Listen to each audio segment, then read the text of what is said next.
Hi guys, i-share ko lang sa inyo yung mga napapanood ko tungkol sa nangyari dun sa San Juan Fiesta nila, sa tinatawag nilang Wata Wata Festival.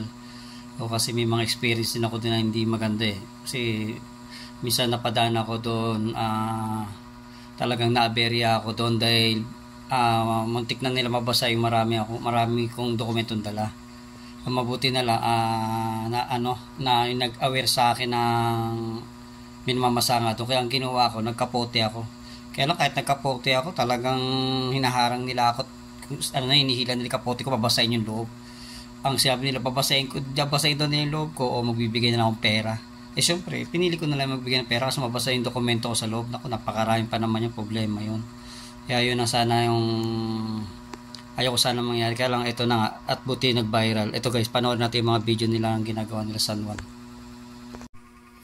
Yan guys, tingnan nyo guys, hinarang nila yung mga jeep, tapos yung messenger na motorcycle, nako. Tapos meron pa sa dyang hinarang na bicycle. Ayan si kuya, kahit nagalit, basta dinudumog nila yung mga taong, nako, ay ko dumidila pa. Yung jeep lalo, ang dami pang pasahero niyan, binubuksan nila para mabasa lang nila. Hindi nila naiisip kung ano yung mga abalang ginagawa nila sa taong bayan. Hindi naman mga taga San Juan yung mga yan. Dumaan lang na hindi lang nila alam na piyesta pala ng San Juan. Yung si kuya nga, tingnan mo nakasimangot na. Talaga. Tingnan, binubuksan pa yung ayan sila ate sa jeep. Kala mo bagyo. Pinasok ng ulan. Ako talaga. Dapat ma-actionan talaga ng lugar ng San Juan yan. Dapat hindi ganyan.